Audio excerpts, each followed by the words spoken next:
समय के साथ समझ आ जाए, समय के साथ समझ आ जाए, खुशनसीब होते हैं वो लोग, क्योंकि जब समझ आती है तो समय नहीं और समय पर समझ नहीं।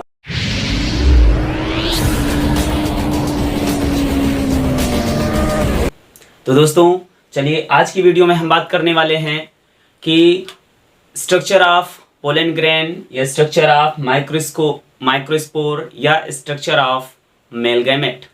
इसके बाद में हम लोग पढ़ेंगे जर्मिनेशन ऑफ पोलन ग्रेन्स। तो सबसे पहले हम बात कर रहे हैं, यहाँ पर डायग्राम जो बना हुआ है ये पोलन ग्रेन्स का बना हुआ है, परागकण का बना हुआ है, मेल गैमेट का बना हुआ है, स्पोर का बना हुआ है। तो यहाँ पर हम बात करते हैं पार्ट्स ऑफ पोलन ग्रेन्स, यानी कि पोलन ग्रेन्स या परागकण के कौन कौन से भाग होते हैं, किससे मिलकर बने होते हैं, इनका क्या नाम होता है और किस प्रकार से जर्मिनेट होते हैं, हम लोग इसके बारे में यहाँ पर बात करेंगे। तो चलिए वीडियो को स्टार्ट करते हैं। तो सबसे पहले हम बात करेंगे जो ये हमारा मैच्योर, अगर आपसे पूछा जाए मैच्योर पोलन ग्रेन्स का स्ट्रक्चर बनाइए तो ऐसा बनेगा, लेकिन हम बात करते हैं ये पोलन ग्रेन्स आया तो कहाँ से आया।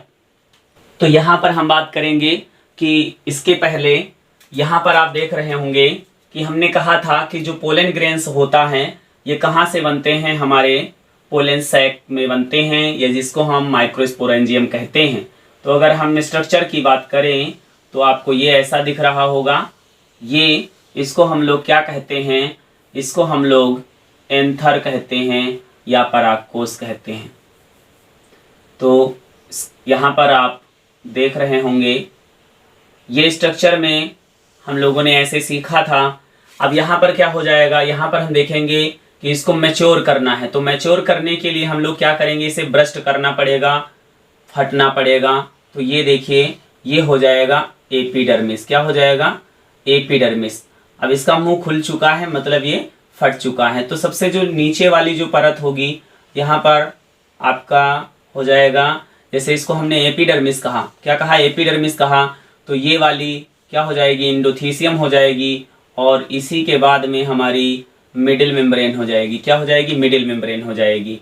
और सबसे लास्ट में जो ऐसा ऐसा स्ट्रक्चर है ये टेपिटम का होगा। कैसा होगा, टेपिटम का होगा। आपसे पूछा जाता है कि what is the main function of tapetum, tapetum का प्रमुख कार्य क्या होता है। तो टेपिटम क्या करती है, हमारे पोलन ग्रेन्स को क्या करेगी, न्यूट्रिशन देगी, पोषण देगी। और इसके अलावा हमारी मिडिल मेम्ब्रेन जो होती है एंडोथीसियम तो ब्रस्ट कराने में मदद करती है, और एपिडर्मिस और मिडिल मेम्ब्रेन इसको प्रोटेक्शन देती हैं। तो यहाँ पर देखो अब ये क्या हो जाएगा, इसको हम बोलेंगे mature, maturities, maturities of, क्या बोलेंगे इसको, पोलन सैक, पोलन सैक, या इसी को हम लोग एंथर बोलते हैं, पराग कोश बोलते हैं। पराग कोश के टीएस यानी कि अनुप्रस्थ काट का नामांकित चित्र बनाइए तो इस प्रकार से बनेगा, जैसे इसके पहले वाली वीडियो में हम लोगों ने पराग कोश के बारे में सीखा था। तो चलिए अब यहाँ पर स्ट्रक्चर की बात करते हैं, इसके कौन कौन से नाम है। तो सबसे पहले हम ऊपर से स्टार्ट करते हैं। ये आपको लेयर दिख रही होगी, देखिए किसी किसी में स्पाइनी होती है, किसी किसी में वार्टी होती, किसी किसी में प्लेन होती है। तो यहाँ पर आपको स्पाइनी दिख रही है, तो इस लेयर को हम लोग क्या कहते हैं, अगर हम बात करें इस लेयर को हम क्या कहेंगे, तो इस लेयर को हम लोग क्या कहते हैं, बाहर है तो इसे हम एक्साइन कहते हैं। क्या कहते हैं, एक्साइन कहते हैं। इस एक्साइन को हम हिंदी में क्या कहते हैं, इस एक्साइन को हम लोग क्या कहेंगे, बाह्य चोल कहेंगे। क्या कहेंगे, बाह्य, क्या कहेंगे, बाह्य चोल कहेंगे। जो हमारा ये बाह्य चोल होता है इसके बाद एक आवरण आता है, इसको हम लोग यहाँ पर आप देख रहे हैं, इसको हम अंतःचोल कहते हैं। ये वाला भाग क्या कहलाएगा, अंतःचोल कहेंगे। इसको अंग्रेजी में एंटाइन कहते हैं। क्या कहते हैं, एंटाइन कहते हैं। हिंदी में इसको अंतःचोल कहेंगे। क्या कहेंगे, अंतःचोल कहेंगे। देखिए अगर इसके पहले वाली वीडियो आप लोगों ने नहीं देखा है तो डिस्क्रिप्शन में इसके पार्ट 1 पार्ट 2 इस तरह से चैप्टर या इस तरह से इसका जो पार्ट है वो डिस्क्रिप्शन में पड़ा हुआ है, इनका लिंक आप उस वीडियो को देख लीजिएगा, फिर इसको देखिएगा।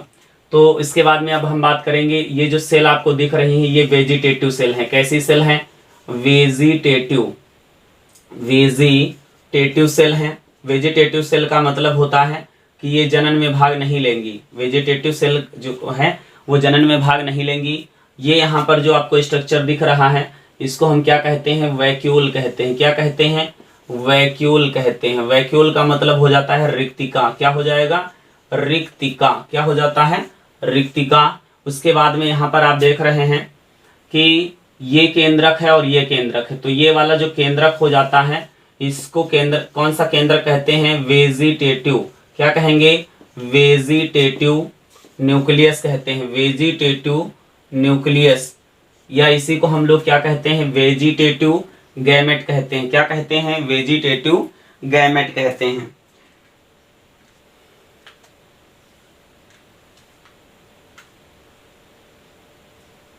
अब यहाँ पर इसको हम लोग वेजिटेटिव न्यूक्लियस कहते हैं, या फिर इसी को हम ट्यूब न्यूक्लियस भी कहते हैं। क्या कहते हैं? ट्यूब न्यूक्लियस कहते हैं, क्योंकि आगे चल करके ये ट्यूब बनाएगा। तो देखो हम बात करेंगे अभी कि किस प्रकार से ये केंद्रक बन रहे हैं, कौन सा किस प्रकार से सीरियल चलेगा, तो हम लोग देखेंगे अभी।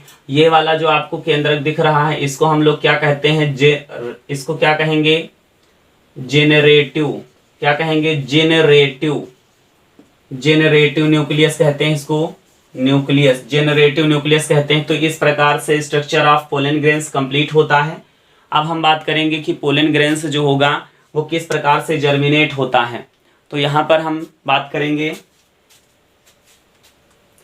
यहाँ पर आप लोग देख रहे होंगे, देखिए जो ये पोलन ग्रेन्स है, ये जो पोलन ग्रेन्स है, अगर हम बात, और हाँ दूसरे यहाँ पर बात करेंगे कि जो ये आउटग्रोथ है, जो आउटग्रोथ है इसको हम लोग क्या कहते हैं? आउटग्रोथ है इसको हम लोग क्या कहेंगे? जर्म पोर कहेंगे। क्या कहेंगे? जर्म पोर कहेंगे।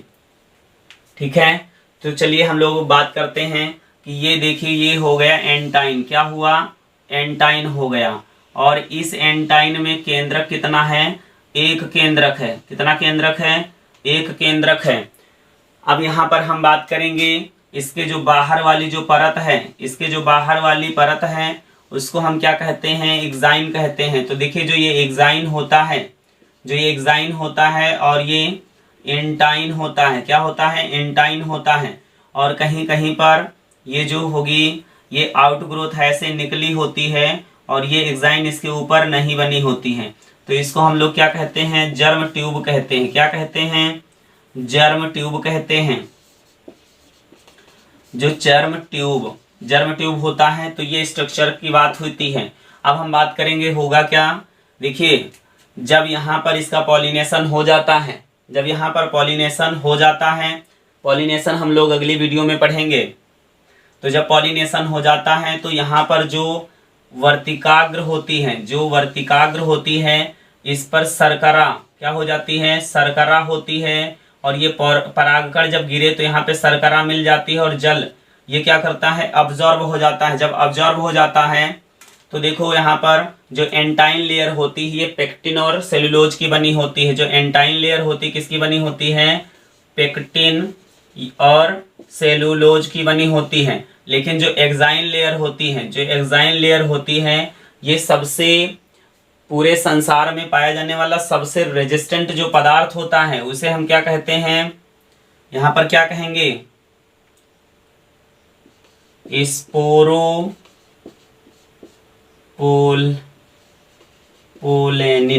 स्पोरोपोलेनिन जो है ये एक प्रकार का पॉलीसेकेराइड है और ये रेजिस्टेंस होता है किसके लिए?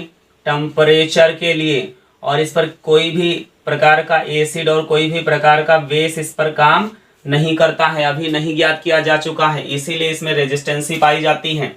अब हम बात करते हैं जब इसमें वाटर अब्जॉर्ब हो जाता है तो ये फूल जाते हैं। क्या हो जाता है? फूल जाते हैं। लेकिन फूलने से पहले जो यहाँ का न्यूक्लियस है इसमें क्या हो जाता है?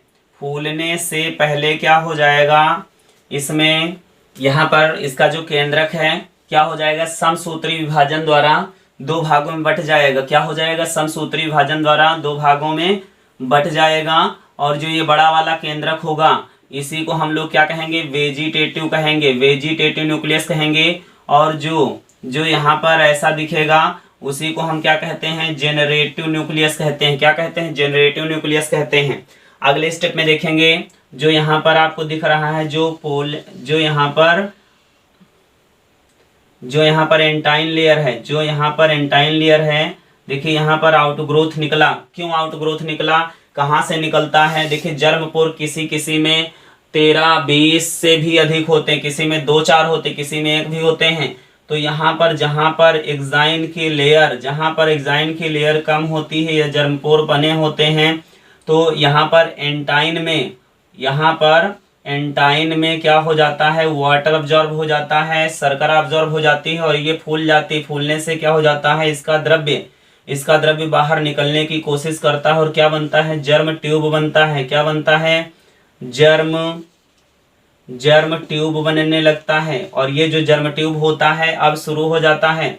तो यहाँ पर देखो हम बात करेंगे, ये वेजिटेटिव न्यूक्लियस है, ये जर्म या जेनरेटिव न्यूक्लियस है।